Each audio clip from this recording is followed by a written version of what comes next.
want a ticket straight to them pearly gates. Tekken 8 isn't the only game that's experiencing a little bit of backlash. The new game from Naughty Dog, Intergalactic, is also running up against a lot of criticism. They turned off their comment section.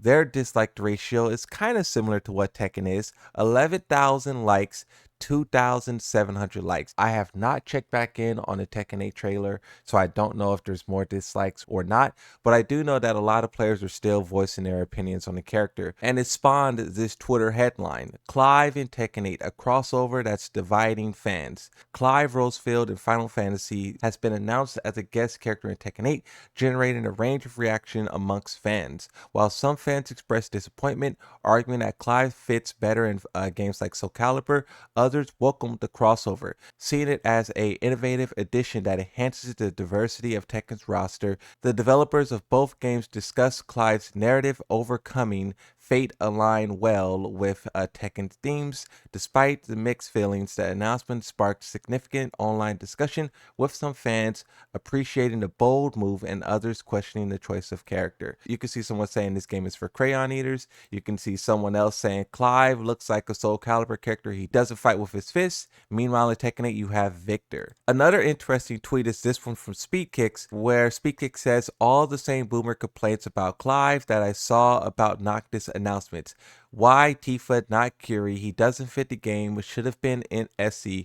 No one wanted this, etc. He says, the point is that he doesn't fit in.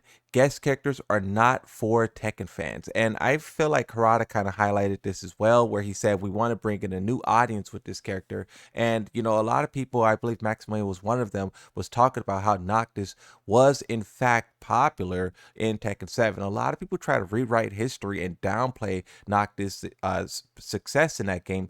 But if you were there on his release and like the year after, he was everywhere. And even towards the ends of Tekken 7, we've seen FDX picking him. There were some other guys picking him. Noctis was a truly popular character. I said this before, I'm not really familiar with any of the characters. I know Tifa is the most waifu character on the planet.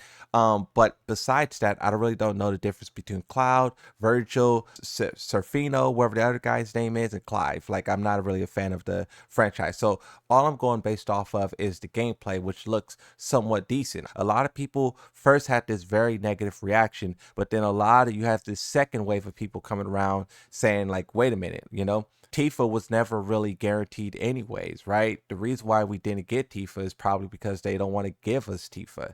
Tifa hasn't been a part of any game besides like Final Fantasy, and those developers are probably very controlling over how that character is depicted, what can and cannot happen with that character, and you know, as a result, they're only willing to give away some of their other characters. FDX shares his thoughts in this tweet here. You have Arsenal Nash saying, just woke up, Clive trailer looks fire. Please keep delaying Anna's release until Tekken 9. Nee says, woke up, Tekken 8 suddenly seemed like an RPG game. And then this is where we start to talk about the actual new information that they released. So you have this screenshot here that shows basically the character's bio for Tekken 8. Clive Rosfield is the first prince of the fallen nation of Rosalie, and a dominant who possesses the power of summoned beasts.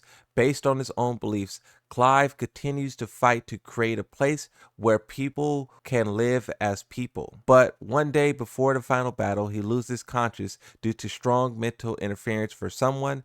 A while later, when he wakes up to the cries of his partner Trogal, he finds a sight he has never seen before around him. Realizing that this is not the land he knows, Clive begins a search for a way to return to his world. This kind of reminds me of Heihachi, and how Heihachi, you know, Heihachi took a little bath in a hot spring, and then like some weird stuff happened, and then he was basically in Soul Calibur era, right? That's how they canonically added Heihachi to that game. So they did the same thing here, where the character takes a little teleportation break. He comes to Tekken, does this thing, and then he leaves and goes back to continue his journey, right? You have this other screenshot here that basically breaks down like a simplified version of his moveset. What I do want to highlight, if you just look at this in a general sense, you can see there's a lot of like down forward 111, there's a 222, there's a forward 222. So they are giving this guy the good old fashioned 222 333 treatment, right? We've seen it for Eddie,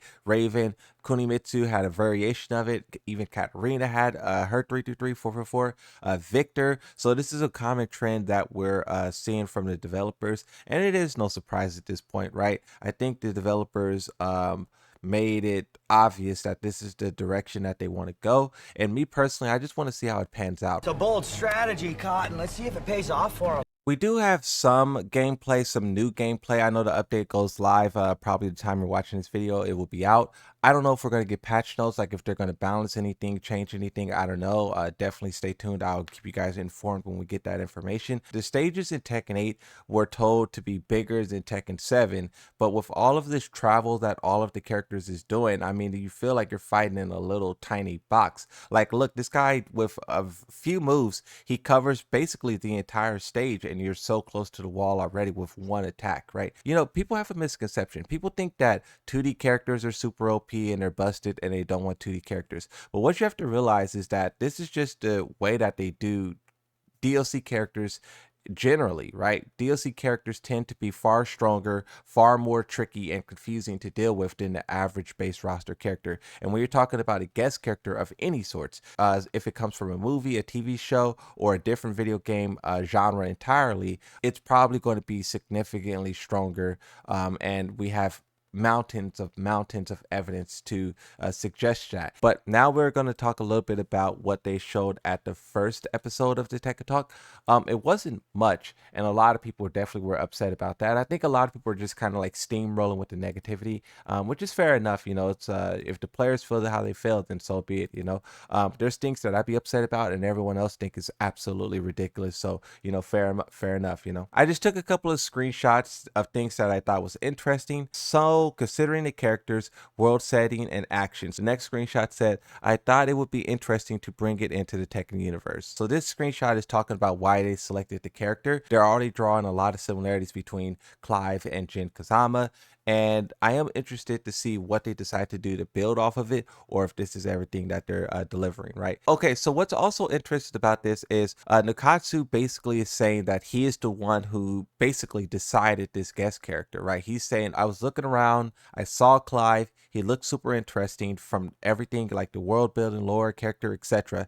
I decided that's would be a good idea, and then he brought it with Harada. Harada agreed, and then they did it. Right. And that's pretty powerful, right? When you talk about Harada retiring, or, you know, potentially retiring after Tekken 9, so we're talking about like 10 years, maybe, right? Nakatsu being such a, you know, big role in Tekken already, he's definitely going to take the reins when that time comes. Guy showed up in Tekken 7. He did wonderful things with that game. It's super successful because of the great work he did, and now he's doing more of it in Tekken 8. Come to think of it, Tekken 7 also featured Noctis from Final Fantasy. Nakatsu says, when we were considering various collaborations, we chose Noctis, the protagonist of Final Fantasy, because we wanted something unexpected from a major title. Despite this surprise, Noctis was well received by both Tekken and Final Fantasy fans. When you talk about how everyone hates this character now, I just wonder how it's going to pan out, because we've seen 180s before where everyone say they hate it, the character release, and oh my god, he's so much fun, right? Or you have people say they hate the character, but when you look at the data, he's the #1 most played in the game. And that's what I like about Tekken 8. Tekken 8, we will be able to see the numbers. We won't have to go off of these like Maximilian like ideas that Noctis was popular. We'll be able to track Clive's progress throughout the entirety of the game. But you do see here Nakatsu saying, yes, he, which is Noctis in this situation, had both high usage rates and great popularity. It's not a surprise to me. Like, for them to go back to Final Fantasy, it had to be a success.